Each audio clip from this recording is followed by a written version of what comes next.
ጀር ቅድስት ሥላሴ አንድነት ገዳም በለሚ ከተማ ያስገነባውን ባለ 3 ወለል ዘመናዊ ህንጻ በብፁዕ አቡነ ቀለሚንጦስ ተባርኮ ተመረቀ። ጀር ቅድስት ሥላሴ አንድነት ገዳም ከ8 ሚሊዮን ብር በላይ የፈጀውን በለሚ ከተማ ያስገነባውን ባለ 3 ወለል ዘመናዊ ህንጻ በብፁዕ አቡነ ቀለሚንጦስ በኢትዮጵያ ኦርቶዶክስ ተዋሕዶ ቤተክርስቲያን ጠቅላይ ቤተ ክህነት የሰንበት ትምህርት ቤቶች ማደራጃ መምሪያና የሰሜን ሸዋ ሀገረ ስብከት ሊቀ ጳጳስ ተመርቆ ለአገልግሎት ክፍት ሆኗል። የህንጻ ግንባታው አስተባባሪ ቀሲስ ዶክተር ወንድሙ አበጀ ህንጻው በ200 ካሬ ሜትር ላይ ያረፈና የሙያና የአይነት ተሳትፎ ሳይጨመር ከ8 ሚሊዮን ብር በላይ እንደፈጀና ግንባታውን በ2 ዓመት እንደተጠናቀቀ ገልጸዋል። የሰሜን ሸዋ ሀገረ ስብከት ዋና ስራ አስኪያጅ ክቡር መጋቢ ሐዲስ ነቃ ጥበብ አባቡ አንተ የተቀበልከውን በአደባባዮችም ለማደር የተቀበልከው ምስጉን ነው፣ ከቤትህ በረከት እንጠግባለን በሚል ኃይለ ቃል ያስተማሩ ሲሆን ለገዳሙ ቤተሰቦችም እንኳን ደስ አላችሁ መልእክትን አስተላልፈዋል። ነቢየ እግዚአብሔር ቅዱስ ዳዊት አንተ የተቀበልከው በአደባባዮችም ለማደር ህሊናውን ያዘጋጀህለት እርሱ ምስጉን ነው፣ ከቤትህ በረከት እንጠግባለን፣ ቤተ መቅደስህ ቅዱስ ነው፣ በጽድቅም ድንቅ ነው እያለ የእግዚአብሔርን ሥራና በእግዚአብሔር ቤት መኖር የሚያስገኘውን በረከት በብዙ የእግዚአብሔር ቃል ሲገልጽልን እንሰማዋለን። በታላቁ ገዳማችን በጀር ቅድስት ሥላሴ ገዳም አባቶችና የገዳሙ ልጆች ተሰርቶ ለምርቃት የበቃው የገቢ ማስገኛ ህንጻ በጣም ደስ የሚል በጣም የሚበረታታ በጣም ክብር የሚገባው ሥራ በመሆኑ ይህንንም የእጃችሁን ሥራ አይታችሁ ለፍሬ በቅታችሁ በብፁዕ አባታችን ተባርኮ ለሥራ ክፍት እንዲሆን የበቃበት ዕለት በመሆኑ ለገዳሙና ለገዳሙ ቤተሰቦች የሚሰጠው ደስታ ልዩ በመሆኑ በድጋሚ እንኳን ደስ አለን እንኳን ደስ አላችሁ ለማለት እወዳለሁኝ።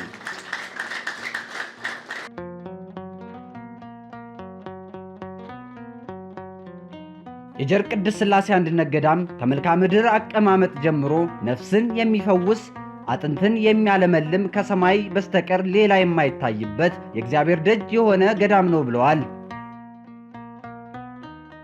የጀር ቅድስት ሥላሴ ገዳም በአይነቱ ልዩ ገዳም ነው ብለን መውሰድ እንችላለን። ከመልክዓ ምድር አቀማመጡ አሁን በውስጡ እስከሚገኙ አባቶችና መላ ታሪኩን ስናየው ነፍስን የሚፈውስ አጥንትን የሚያለመልም ገዳም ነው። በጣም ከመማረኩና በጣም ደስ ከማሰኘቱ አኳያ የጀር ቅድስት ሥላሴን ገዳም የእግዚአብሔር ደጅ ብሎ መውሰድ ይቻላል። ከሰማይ በስተቀር ሌላ የማይታይበት በዓለም የሚረብሹ ነገሮች የማይታዩበት የማይሰሙበት ልዩ ገዳም ነው። ዛሬም አባቶቻችን በስውር ማህሌት የሚቆሙበት ሰዓታት የሚቆሙበት የአባቶቻችን ድምፅ የሚሰማበት ማዕጠንተ ወርቁ የሚሻተትበት በተለያዩ ሰዓታት በገዳሙ የአባቶቻችን መዓዛ ቅዱሳን የሚያውድበት ልዩ የበረከት ገዳም፣ ልዩ የጸሎት ገዳም፣ ልዩ የበረከት ገዳም፣ ልዩ የፈውስ ገዳም ነውና ዛሬ ደግሞ የዚህ ገዳም በረከት ተቋዳሾች በመሆናችን እኛም ደስ ብሎናል። እናንተንም ደስ እንዳላችሁ እርግጠኞች ነን ብዬ መውሰድ እችላለሁ። ይህ ገዳም ለእንሳሮ ወረዳና አካባቢዋ መለያ የታሪክና የቅዱሳን ቦታ እንደሆነ ተናግረው ለምዕመናን መጥተው እንዲጎበኙም ጥሪ አቅርበዋል። ለእንሳሮ ወረዳና ለአካባቢው ሕዝበ ክርስቲያን የጀር ሥላሴ ገዳም መለያ የሆነ ገዳም ነው።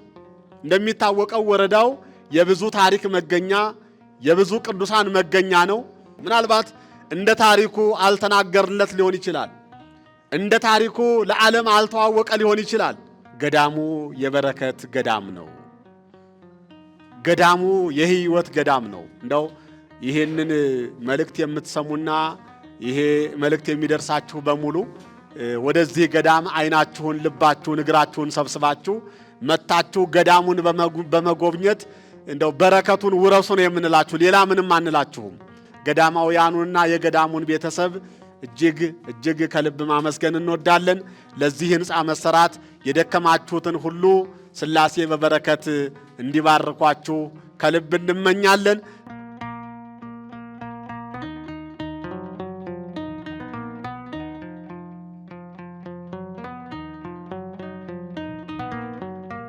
የሰሜን ሸዋ ሀገረ ስብከት የገዳማት ክፍል ኃላፊና የጻድቃኔ ደብረ ምጥማቅ ቅድስት ማርያም ገዳም አስተዳዳሪ መላከ ሰላም ቆሞስ አባ ወልደ ጊዮርጊስ ከተማ እውነት እላችኋለሁ በእኔ የሚያምን እኔ የማደርገውን ሥራ እርሱ ደግሞ ያደርጋል ከዚህም የሚበልጥ ያደርጋል የሚለውን አምላካዊ ቃል በተግባር ያረጋገጠ የልማት ሥራ ነው በማለትም መልእክት አስተላልፈዋል።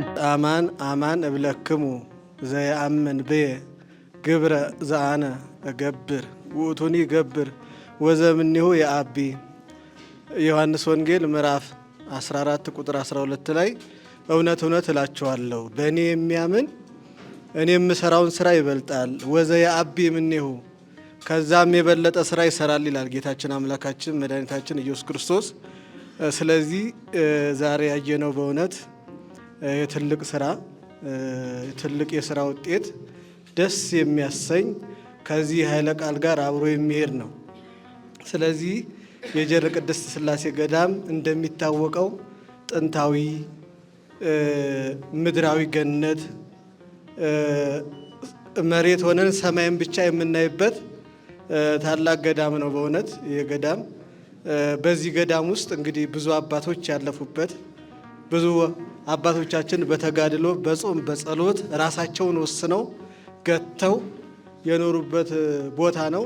አባታችን በተለይ ቆሞስ አባ ብርሃነ ሥላሴ በእውነት በዛ ገዳም ከልጅነታቸው ጀምሮ እስካሁን ድረስ ይህን ዳገቱን ቁልቁለቱን ሳይሰለቹ በመውጣት በመውረድ አንድ ሰው ሳያበሳጩ፣ ምክንያቱም እኔ ምስክር ስለሆንኩ ነው። እንግዲህ አጋጣሚ እኔን የሚያሳደጉኝ እዚህ ደረጃም ወደ ምንኩስናም እንድመጣ ምክር በመስጠት ለዚህ ደረጃም ካበቁኝ አባቶች አንዱ አባቴ ናቸውና እድሜና ጤና እንዲሰጥልን ሲከፍ አድርጋቸው አመስግኑልኝ።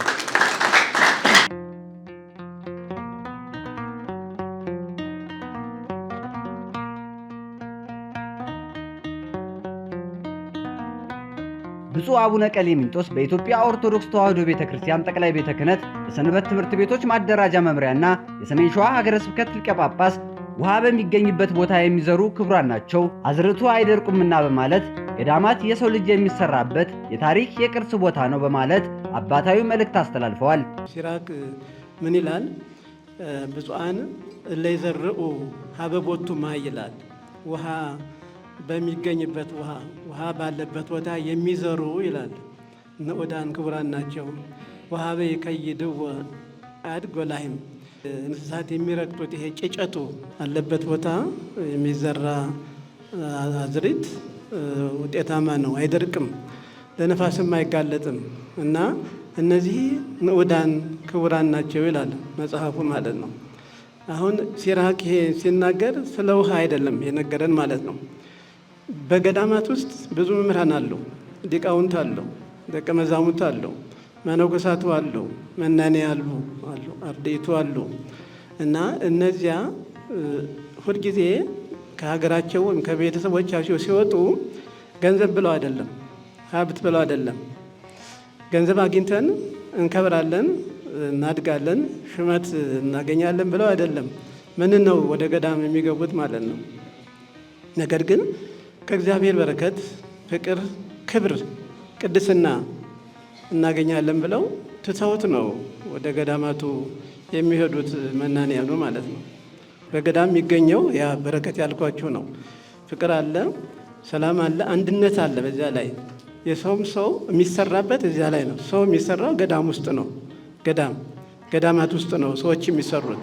ገዳማት የቅርስ፣ የእምነት፣ የባህል ቦታ ናቸው። መድበሎች ናቸው። ምንጮችም ናቸው።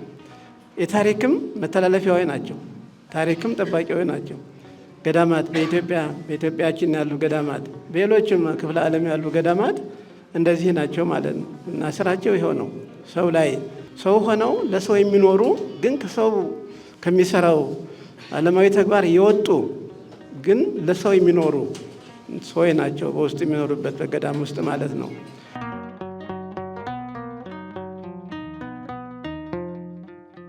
በገዳም ውስጥ የሚኖሩ መምህራንም ጆሯቸውን ለሚስጥር የሚሰጡ እንደሆኑና ገዳማውያኖች ስራቸው ወገንን በጸሎት መጠበቅ ነው ብለዋል። በገዳም ውስጥ የሚኖሩ መምህራን እዝናቸውን ጆሯቸው ማለት ነው። ጆሯቸውን ለምስጢር ለትርጓሜ፣ አይናቸውን ለንባብ ነው። ሁልጊዜ ስራቸው ወገንን መጠበቅ ነው፣ በጸሎት ማገዝ ማለት ነው። መሪዎችም አይምሯቸው ብሩህ እንዲሆን፣ አለቆችም አይምሯቸው የተባረከ እንዲሆን፣ አይነ ልቡናቸው እንዲበራ፣ መንፈሳዊ ነገር እንዲያስቡ፣ ክፉን ነገር እንዲተዉ ከኢትዮጵያም አልፎ ለዓለም የሚጸሉት በገዳም ውስጥ ያሉ ናቸው ማለት ነው። ጀር ቅድስት ሥላሴ አንድነት ገዳም በጸሎት የሚኖርበት የበረከት፣ የፍቅር፣ የመተሳሰብ ቦታ ነው። በገዳም ውስጥም እውነት አለ በማለትም ተናግረዋል። ጀር ቅድስት ሥላሴ ለሚኖሩ መነኮሳት መናንያን ሰማይ ቅርብ ናት ማለት ነው። ምን ለማለት ነው? ቅድም የነገርኳቸው በጸሎት ከእግዚአብሔር ጋር የሚገናኙበት፣ ሌላ አይምሯቸውን የሚበትን ነገር የማይታይበት፣ የማይገኝበት፣ የማይሰማበት ትልቁ ቦታ ገዳም እና እዚያ መኖር ማለት መላእክት ሰዎች ሆነን እንደ መላእክት ተለውጠን የምንኖርበት፣ የምንሰየም፣ የምንታይበት ማለት ነው። ጀር ቅድስት ሥላሴ ገዳም መኖር ማለት ነው። እዚያ ጸሎት አለ፣ እዚያ በረከት አለ፣ እዚያ ፍቅር አለ፣ እዚያ አንድነት አለ፣ እዚያ መተሳሰብ አለ፣ ቅድስና አለ፣ እውነት አለ። ሐሰት አይታወቅም በገዳማት ውስጥ እውነት ነው ማለት ነው። ሐሰት ዓለም ናት። ሐሰት ስራዋን፣ ውሸት ስራዋን፣ ማጋጨት ስራዋን አድርጋ የምትሰራ ዓለም ናት። ከዚህ ወጣ ማለት ነው። ከዚህ የተለዩ ማለት ነው።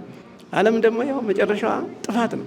ነገር ግን በገዳም ውስጥ ያሉ የሚጸልዩ ጸሎታቸው፣ የሚያቀርቡት አምልኮታቸው፣ አስተቆታቸው ሁሉ ለዓለም በዓለም ላለነው እኛ በዓለም ውስጥ ላለነው ደግሞ ሕይወት ነው፣ በረከት ነው።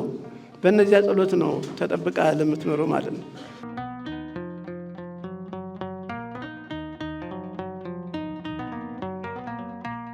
በዚህ ህንፃ ስራ ላይ እግዚአብሔር ፈቅዶላችሁ ስትሰሩ የነበራችሁ ሰራተኞችና አሰሪ ኮሚቴዎች እግዚአብሔር ይስጥልን በማለትም ቃለ በረከት ሰጥተዋል።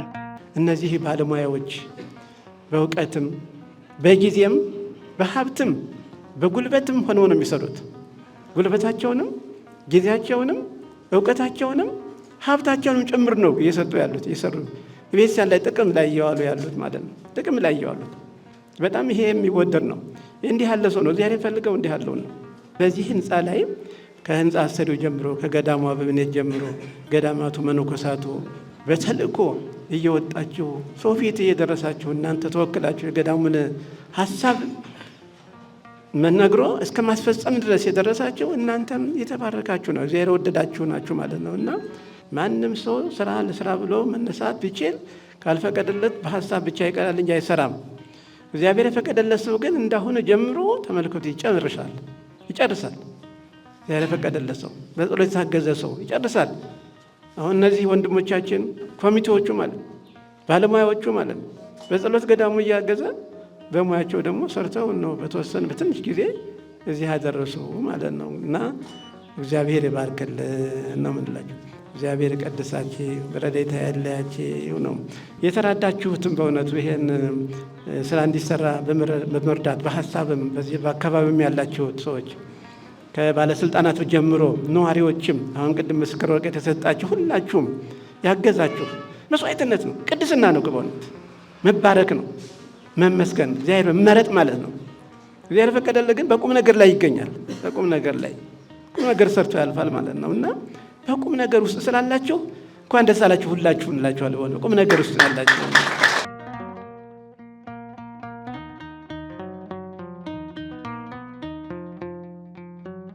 ብፁዕነታቸው ለገዳማውያኑ መጠንከር እንደሚገባና በጸሎት እንዲሁም በምህላ እግዚአብሔርን መጠየቅ ይገባል ብለውም መልእክት አስተላልፈዋል።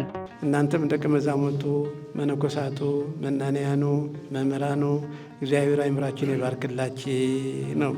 ጸሎታችሁን ጠንክሩ፣ እርዱ፣ አግዙ። ኢትዮጵያ ሀገራችንን ምድራችንን ለምድሪቱ ጸሎት ያስፈልጋታል ወገኖቼ፣ ጸሎት ያስፈልገናል። በጸሎት ኃይል ሁሉ ይደረጋል። ጸሎት ወደ እግዚአብሔር መጮህ እያቀሰው ወደ ሰው እጁን እየዘረጋ ነው። ዛሬ እምቢ ብሎ ፊቱን እግዚአብሔር ወደ አልመልስ ያለን ማለት ነው። እምቢ ያለን እግዚአብሔር ፊቱን እምቢ ያለን። ስለዚህ በጸሎት አግዙ ነው። ጸሎትን ጸልይ ነው። እግዚአብሔርን ጠይቀው፣ በእንባ በጸሎት በምህላ እንጠይቀው። እግዚአብሔር ለሱ የማይቻል ነገር የለም። የከበደን ነገር ሁሉ ይወገዳል፣ ይቀላል። ለኛ አይምሮ የከበደን እና እግዚአብሔር ሁሉ ነገር እንዲያቀልልን አምላካችን በፍቅሩ ያድረን ይጎብኘን ነው። በረድኤቱ አይለየን፣ ከክፉ ነገር ይሰውረን። በመርሃ ግብሩ ላይ የወረዳ ቤተ ክህነት ሥራ አስኪያጅ መልአከ ሰላም ድረስልኝ ተሰማ፣ የጀር ቅድስት ሥላሴ አንድነት ገዳም አበምኔት መምህር አባ ብርሃነ ሥላሴ ታደለ፣ የገዳሙ የልማት ኮሚቴ ጸሐፊ ሊቀ ልሳናት ዮሴፍ ሀብተወልድን ጨምሮ ጥሪ የተደረገላቸው የገዳማት አስተዳዳሪዎችና እንግዶች ተገኝተዋል።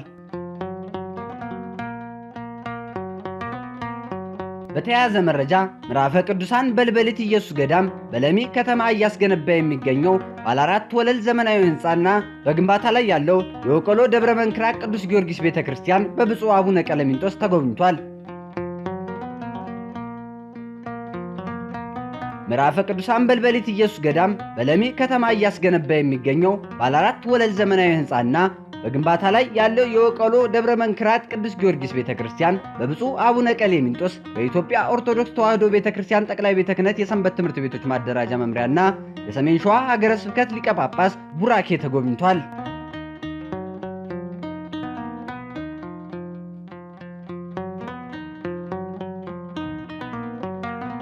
በጉብኝቱ ላይ ሁለገብ ሕንፃው በ690 ካሬ ሜትር እንዳረፈ የገለጹት የገዳሙ አስተዳዳሪ ቆሞስ አባ ሐረጋዊን አድማሱ ግንባታውን በአጭር ጊዜ በማጠናቀቅ ለባንኮችና ለተለያዩ ተቋማት ለቢሮ በማከራየት ለገዳሙ የገቢ ምንጭ ለማግኘት እየተሰራ መሆኑን አስረድተዋል።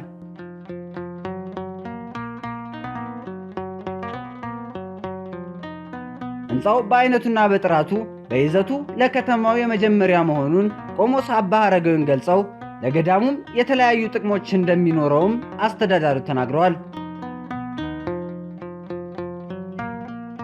ብፁዕነታቸው ገዳሙ እያከናወነ ያለውን ዘርፈ ብዙ የልማት ተግባራት የሚበረታታና ቤተክርስቲያን በራስ አገዝ ልማት ራሷን በማስቻል ከልመና እንድትወጣ ያደርጋታልና ሌሎች አድባራትና ገዳማት ከዚህ ገዳም ተሞክሮ መውሰድ እንዳለባቸው ገልጸዋል። ምዕራፈ ቅዱሳን በልበሊት ኢየሱስ ገዳም በሰሜን ሸዋ ሀገረ ስብከት ካሉ ጥንታዊና ታሪካዊ ገዳማት መካከል አንዱ ሲሆን በአባይ በረሃ ተፋሰስ የሚገኝና ይህን ዓለም በመናቅ ፈቃደ ሥጋቸውን ለፈቃደ ነፍሳቸው ያስገዙ የበርካታ መናንያን መገኛ ገዳም ነው። የወቀሎ ደብረ መንክራት ቅዱስ ጊዮርጊስ ሕንፃ ቤተ ክርስቲያን ግንባታው ያለበት ሁኔታ በብፁዕነታቸው ተጎብኝቷል።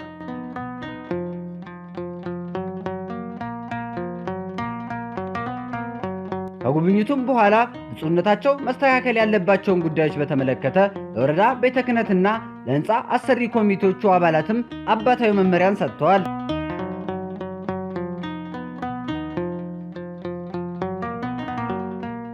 በጉብኝት መርሃ ግብሩ ላይ የሰሜን ሸዋ ሀገረ ስብከት ዋና ሥራ አስኪያጅ ክቡር መጋቢ አዲስ ነቃ ጥበብ አባቡ፣ የሰሜን ሸዋ ሀገረ ስብከት የገዳማ ክፍል ኃላፊና የጻድቃኔ ደብረ ምጥማቅ ቅድስት ማርያም ገዳም አስተዳዳሪ መልአከ ሰላም ቆሞስ አባ ወልደ ጊዮርጊስ ከተማ የወረዳ ቤተ ክህነት ሥራ አስኪያጅ መልአከ ሰላም ድረስልኝ ተሰማ ተገኝተዋል።